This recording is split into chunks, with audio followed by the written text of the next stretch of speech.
सिंधू राष्ट्र न्यूज, सविस्तर राष्ट्रीय बातम्यांचं व्यासपीठ। नमस्कार, मी सिंधुदुर्ग जिल्हा आशा वर्कर्स युनियनची सचिव विजया राणी पाटील।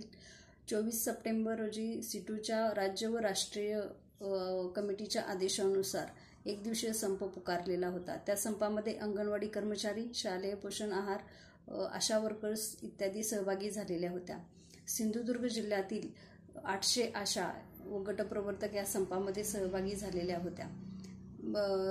सर्व आशांनी आपापल्या PSC मध्ये जाऊन समोर निदर्शनं केली आणि शेवटी आपल्या मागण्यांचे निवेदन वैद्यकीय अधिकारी यांना दिले। आशा व गटप्रवर्तक यांना आरोग्य सेविकेचा दर्जा दिला जावा।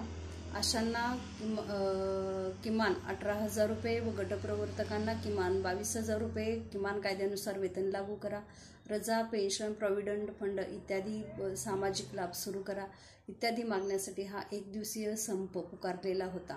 सिंधुदुर्ग जिल्ह्यातील सर्व आशांनी यामध्ये हा संप यशस्वीपणे पार पडला।